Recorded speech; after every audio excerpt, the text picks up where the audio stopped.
Look, Ma, no hands. Oh, there's hands. They're everywhere right now. They're everywhere. Making so many noises here. The dog's chewing on her food. I've got my wine glass with my chilling Oh, wand, yes, which doubles as a sex toy. yes. I love it when you use that. It always cracks me up. Did you hear my ding just now? No. Okay. Let's hope that it stays that way. Okay. Because now I'm getting the text message notifications on my computer, Oh no. and I wasn't before. Oh And I no. just got a text, and it's not a big concern because people don't like me and they don't really message me that often. Yeah, you don't have a Susan that just can't stop Yeah. sometimes.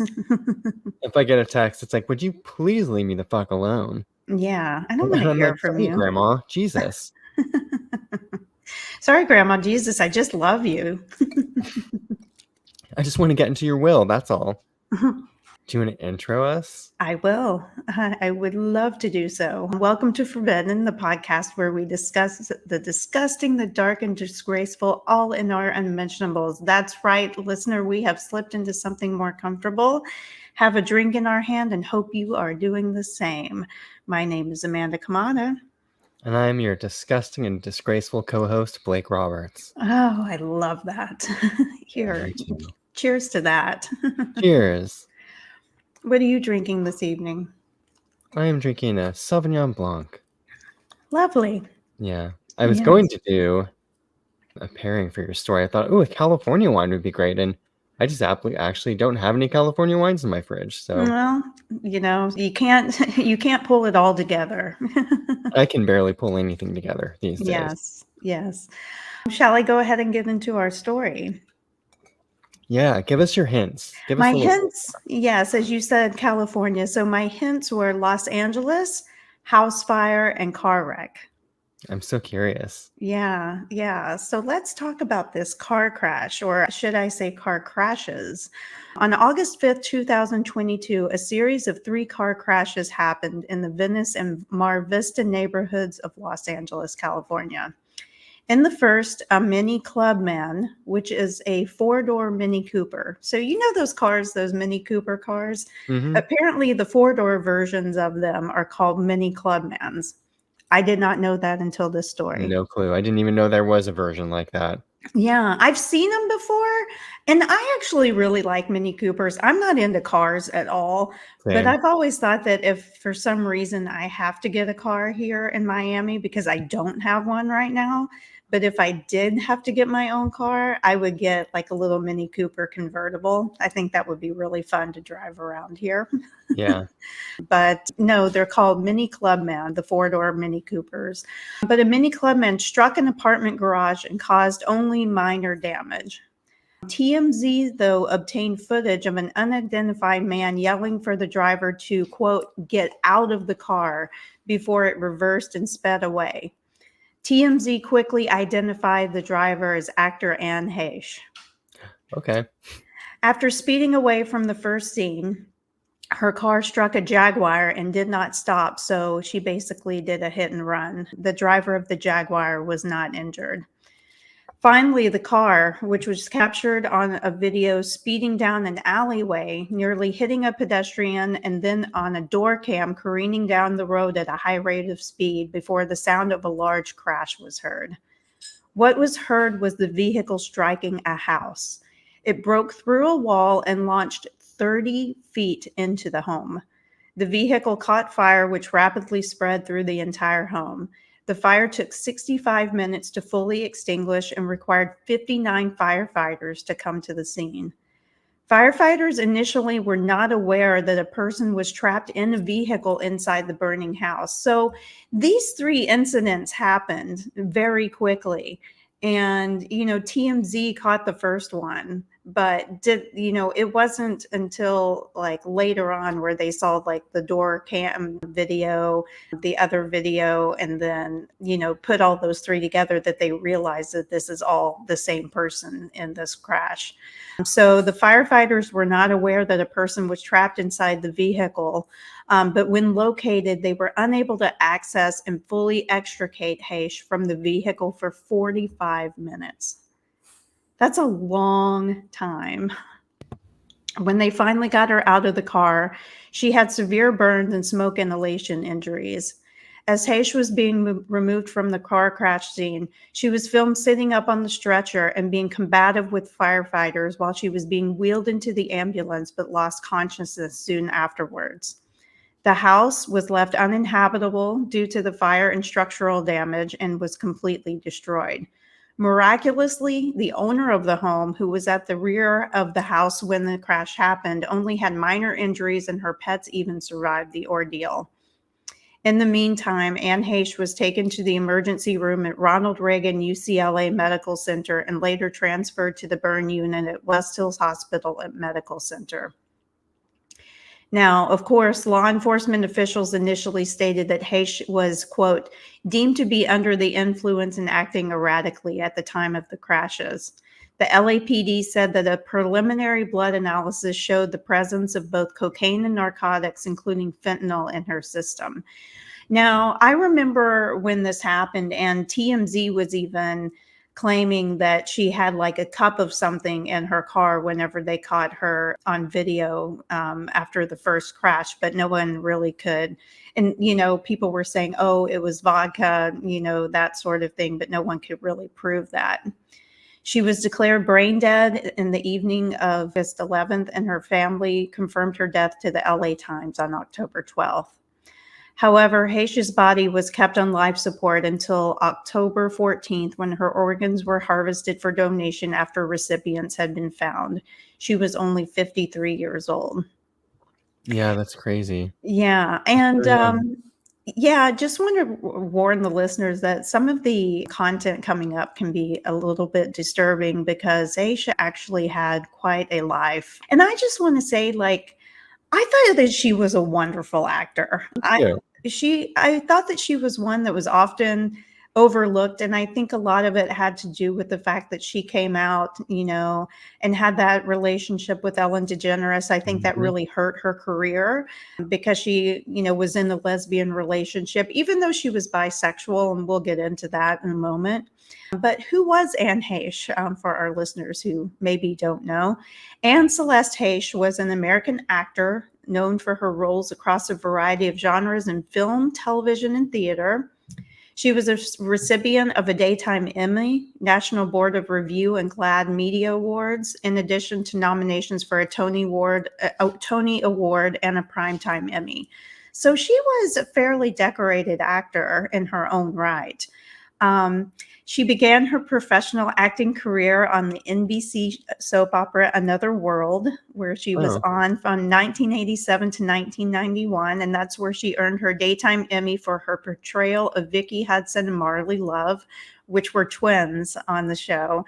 And I bet that you don't remember that, but I guarantee you that Josh Blanchetti knows it. Absolutely. He loves his 80s soaps. Yes.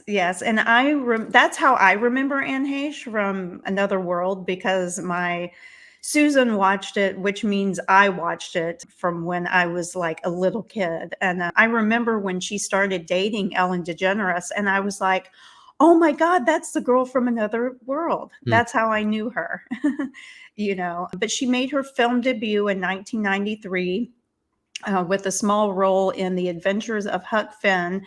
But she also did, appearances in a variety of different movies where she was really great. One was Donnie Brasco. She was fantastic in that movie. She was in a movie Volcano with Tommy Lee Jones. She was in I Know What You Did Last Summer. Oh my God, that's right. I forgot she was in that. Yeah, and Wag the Dog, which was an amazing film. In 1998, she had starring roles in the romantic adventure 6 Days, 7 Nights and the drama thriller Return to Paradise. But events in her personal life often upstaged her acting career, particularly her higher profile relationship with comedian Ellen DeGeneres, which was between 1997 and 2000. They were described by The Advocate as being the first gay super couple. She was bisexual, though, and had also dated actually Lindsey Buckingham from Fleetwood Mac at one time. What? I didn't know Yeah, that. I didn't either until this. Steve Martin, and she married actor James Topper, who she starred with in a series called Men with Trees. It was actually a really good show. But her relationship with Ellen DeGeneres really, like I said before, sort of kind of stalled her career a little bit. Not only because of her getting, kind of looked down upon for being in a lesbian relationship, but from what I read, it seemed like Ellen herself sort of suppressed her and in a way, and wanted to be, the one that was like the star in the couple. And that is why she eventually left her. And Heche actually left Ellen rather than the other way around. So good for her, because she wanted to have her own career when Ellen didn't want her to have one. And you know what? I have to just say, as a side to this, I'm not really that big a fan of Ellen DeGeneres. I feel like she's incredibly talented. I used to love her show Ellen, not her daytime show, but her actual Just that sitcom. mom. Uh-huh. Yeah, I absolutely love that show. But she just seems like not a very nice person to me. So I have to admit, I know I've heard things, but it's more like headlines. I haven't really cared enough to dive into it, but I also used to be a big fan of Ellen's, or like a fan. Like I Mhm, liked her well enough, but mhm. I don't think I fully understand what happened there. I don't know. It just seems like there are just a lot of accounts of her seeming to be not a very nice person, and the way that she treated like staff Like members on the on Ellen the show. show, Mhm. and how she treated Anne Heche and their relationship, kind of wanting her to suppress her fame a little bit so she could be the one shining. I don't know. She just sort of rubs me the wrong way a little bit. And so that's just an aside, but I truly respect her work and, all of that great stuff. But immediately following her split from DeGeneres, Heche suffered a highly publicized psychotic break. She was found wandering in the desert one night and knocking on doors when someone actually let them into their home. And she later admitted that she was high on MDMA, also known as ecstasy, or now the cool kids call it Molly.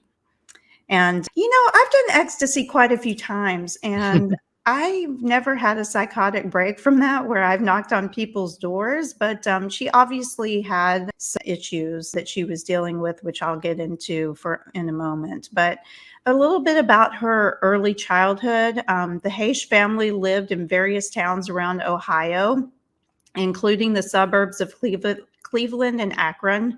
Her parents were fundamentalist Christians, and the family was raised in a deeply religious environment. So much so that she later likened it to being raised in a cult. At the same time, her father led a very unstable lifestyle, often changing professions, and he was prone to frequent get rich quick schemes. Though he had a real gift for music, and it led to him having jobs as a choir director at several churches. And she noted in her memoir that her family changed denominations several times depending on which church her father was actually working for at the time. But they were super fundamentally Christian. And her dad actually ended up leaving the family for a while and moving to New York City by himself.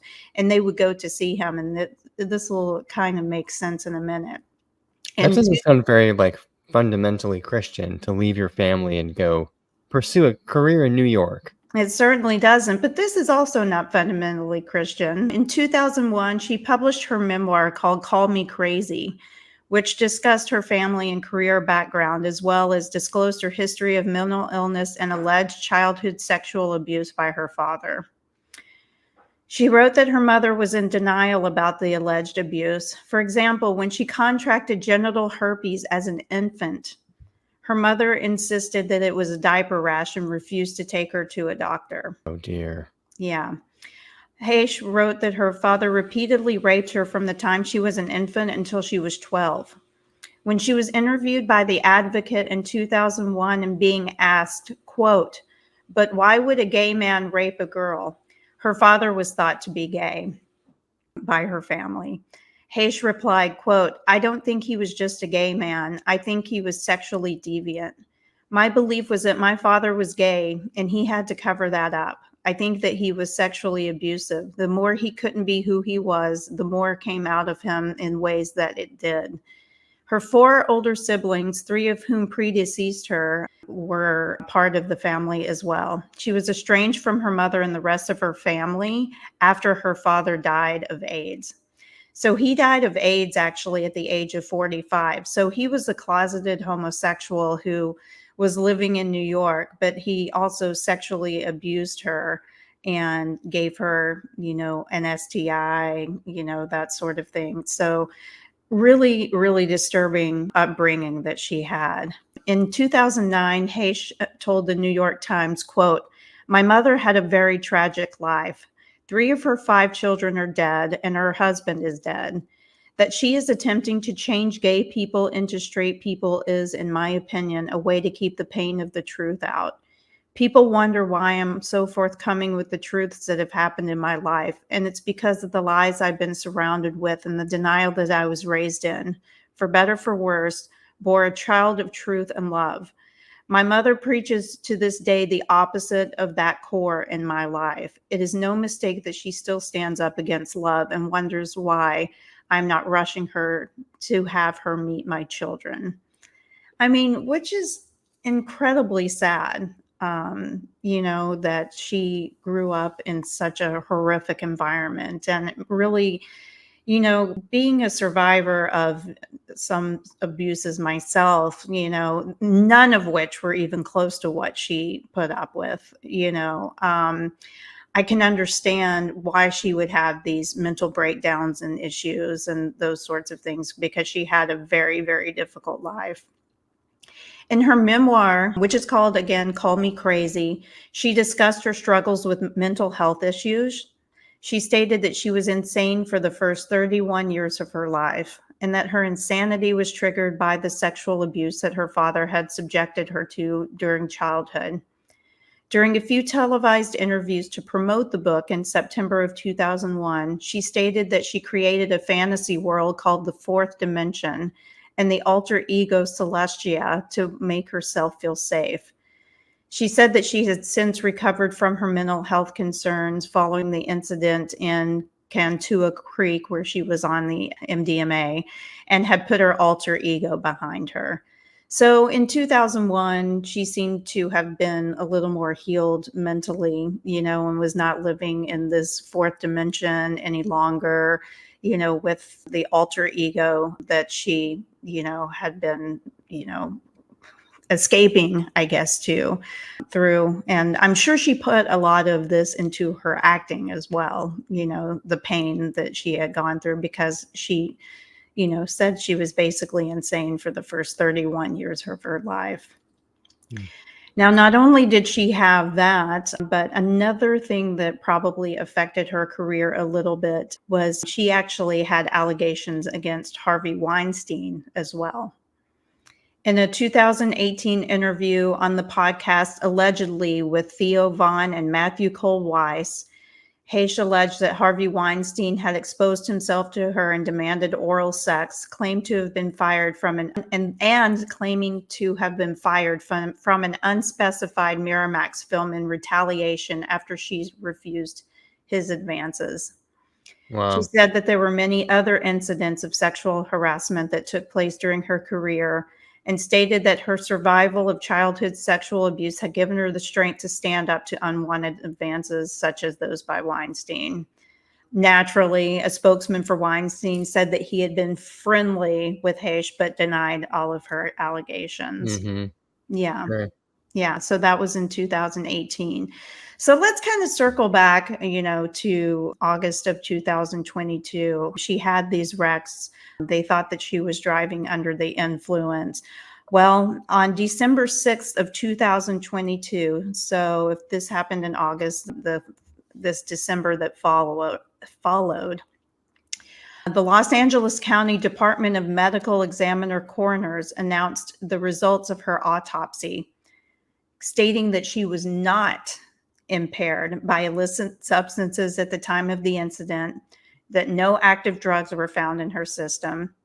An inactive metabolite of cocaine was found through a blood test taken when Heche arrived at the hospital, which the coroner's office said indicated the drug was used in the past, but not at the time of the crash.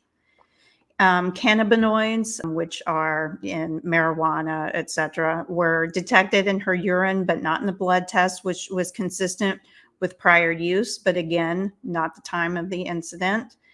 Fentanyl was also detected in her system, but it was determined that it was from treatment that she received at the hospital. So if you have somebody who has been in an accident, you come there in an ambulance and you pull them from a burning car, you're going to give them opioids more than likely to, sedate them, calm them down. So her death was actually ruled accidental by the LA County coroner, who determined the actor died of inhalation and thermal injuries, with the sternum fractured by blunt force trauma contributing significantly. Her right kidney had been lacerated and 12% of the surface of her skin was burned. So her cremated remains were interred at Hollywood Forever Cemetery in May of 2023. And she was in the process of writing a follow-up book whenever she passed away that's now been released, and it's called Called Me Anne. So her first one was Call Me Crazy. This one is called Call Me Anne, and that was released after her death, and it is available out there on Amazon. So is Call Me Crazy.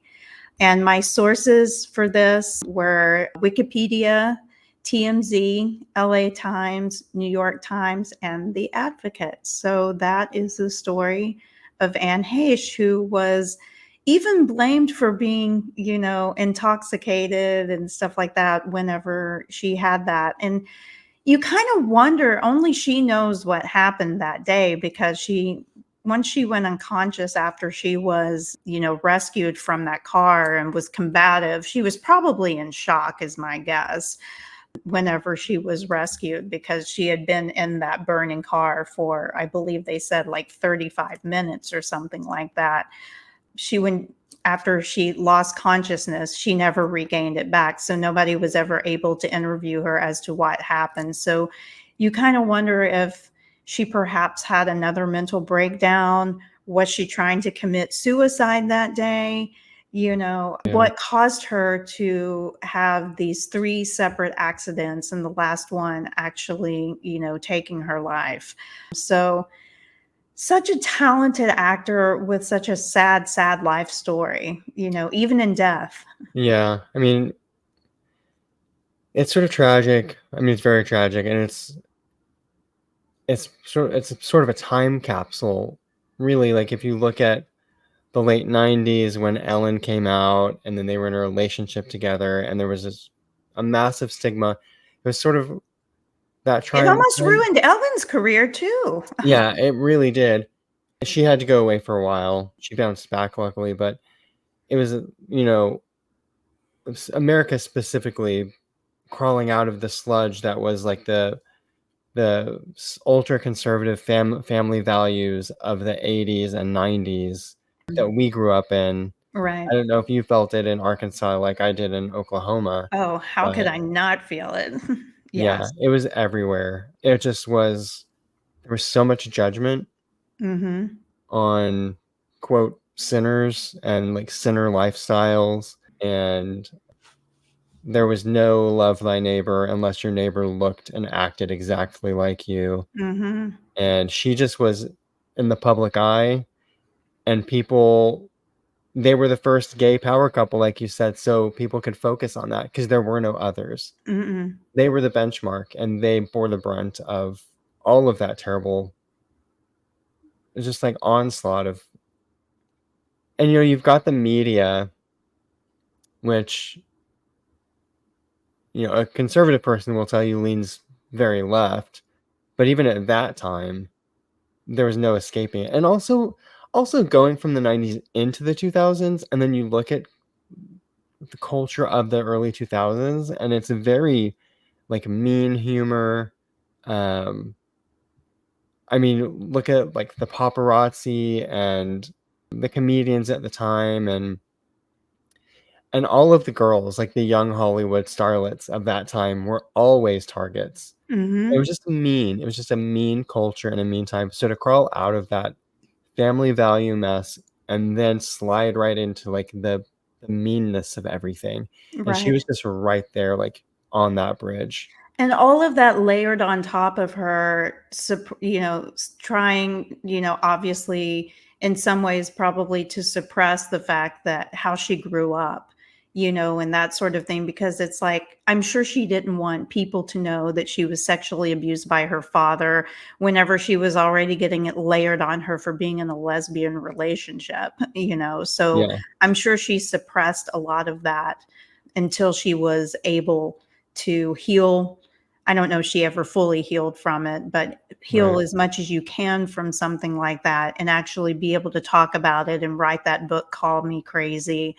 You know, there's a reason, behind her behavior and all of that kind of stuff. I mean, I can't imagine the trauma, that she went through. And it's just unbelievable. Anyone who does anything to a child, much less their own child, just for me is a monster, Yeah, it's a deal breaker.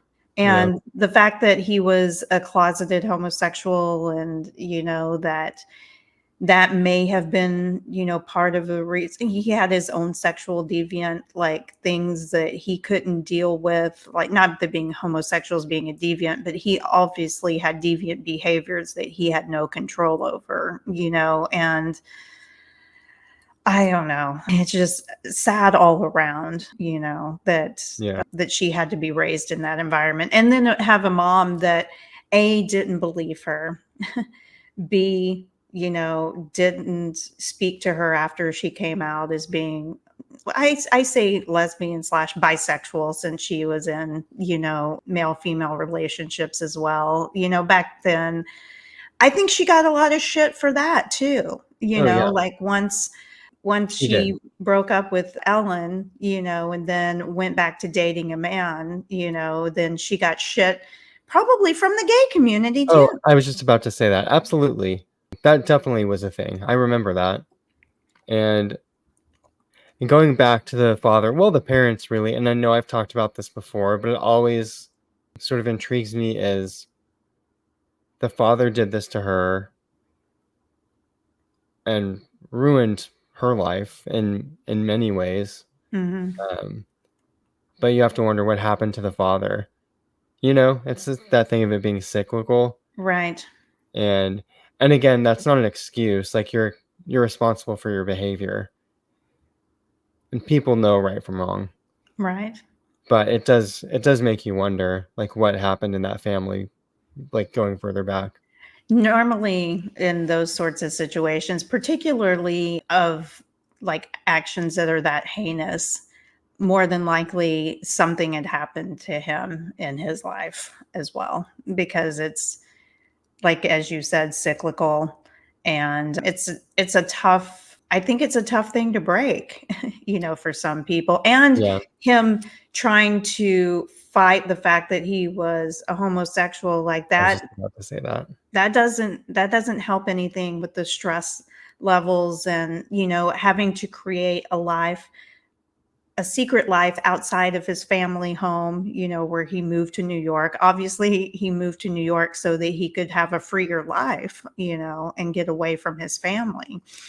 Yeah, and it And makes carrying those you secrets, like, probably is not that I'm excusing anything that he did, but certainly that adds a layer on top of things, when you have a secret life that you're trying to cover up. and it to me, I always think about, I talked about, like, the family values, conservative nonsense in the 80s and 90s, which is fake values. Um,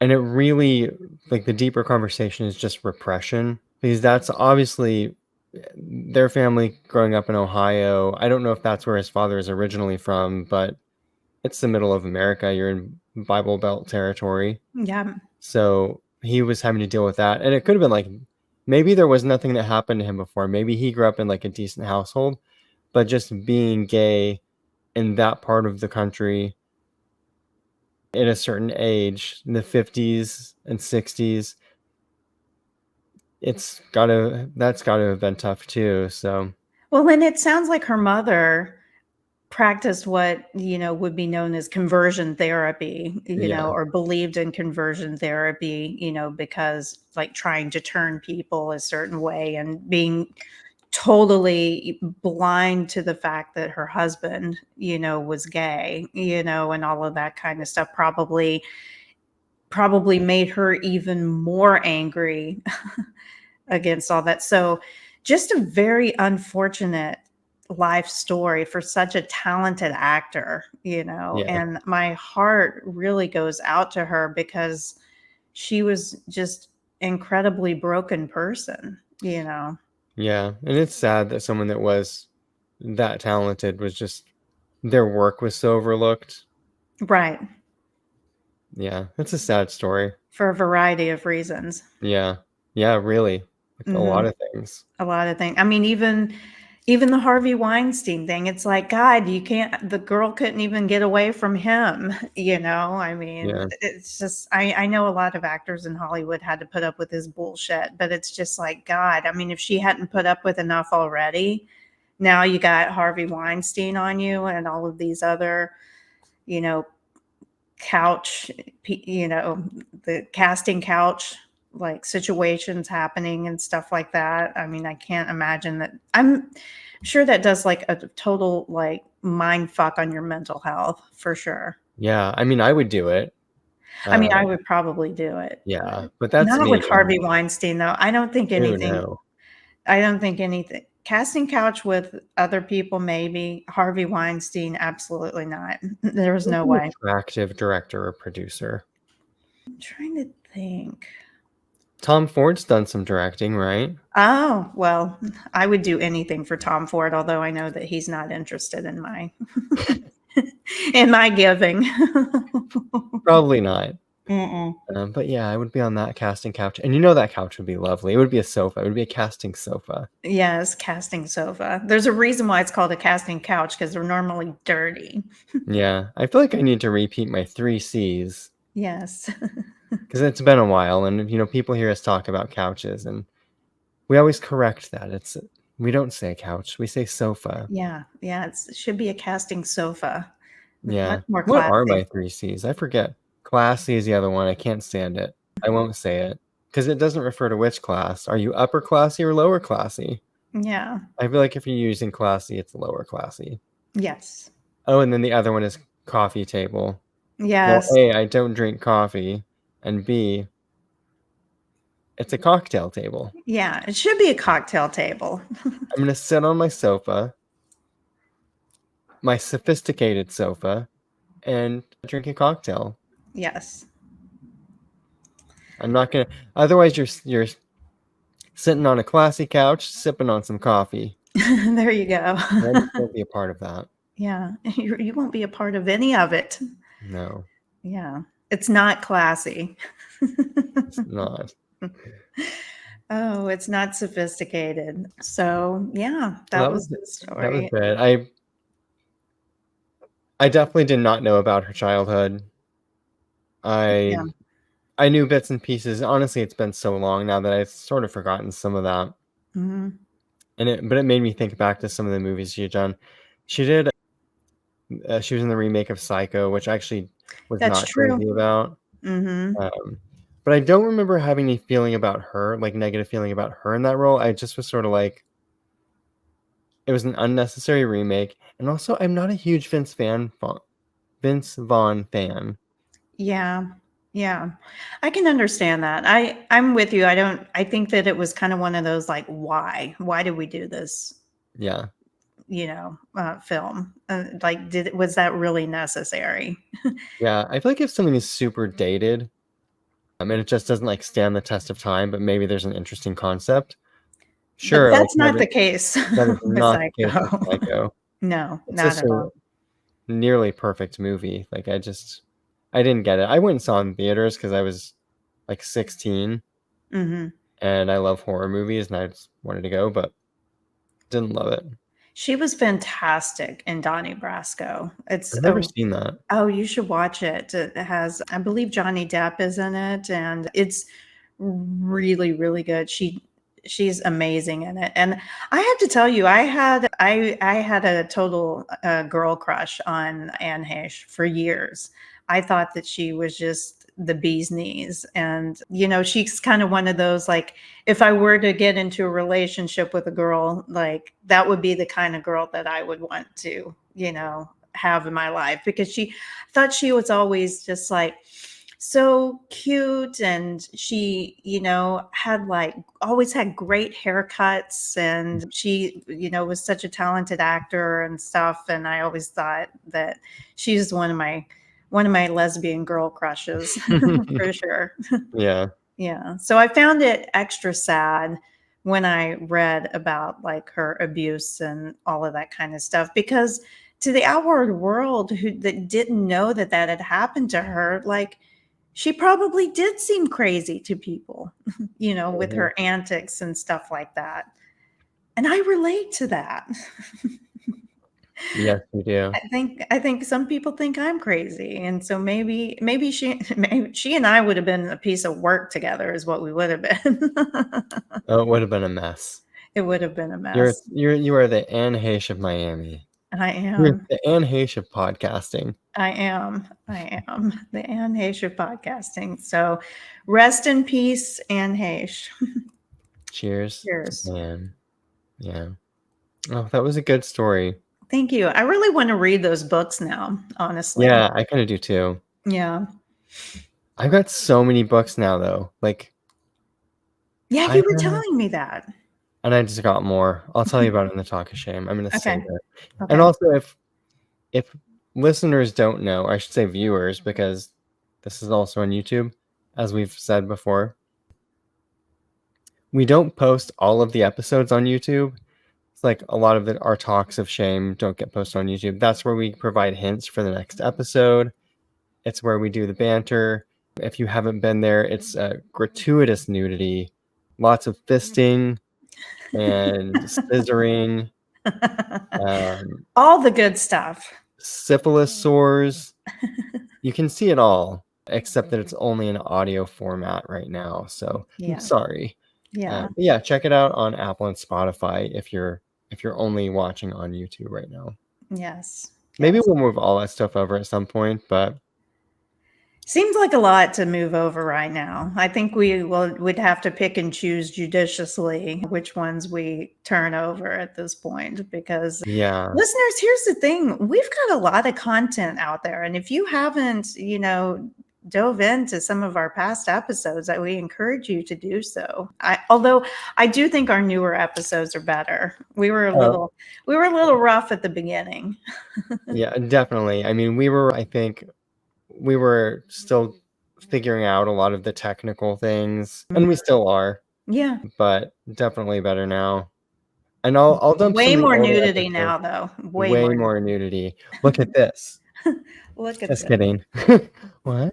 Oh, Oh, take shake 'em. them. But yeah. Oh my God, I fucked something up in editor that is going to be problematic for future episodes. Oh, no. I'll tell you about it in the talk of shame. So Okay. again, if you're watching this on YouTube, that was a big cliffhanger for you. So And as Blake said, continue to listen, rate, and review us on YouTube, Spotify, and Apple. Follow us on social at The Forbidden Pod. We are on Instagram, Facebook, and TikTok. Fuck you, Elon Musk. We are staying away from X. Yeah. Xing out X. Actually, we used to do this when we were on X all the time. It's really cute. So that's a different type of X, folks, that we talked about just in the story. And go ahead and, check out our website, www.theforbiddenpod.com. It's got some great photos. You can listen and look at all of the old episodes there as well. and you can email us at hello@theforbiddenpod.com. Request nudes there. We will send them to you. Yeah, absolutely. Put it out for the world to see. I'm not shy. Yes. No, not that shy. Well, Blake, thank you so much for listening to that story. Thank you for sharing that story, Amanda. Yes, yes. And listeners, as always, we thank Thank you. you. Thank you. Thank you.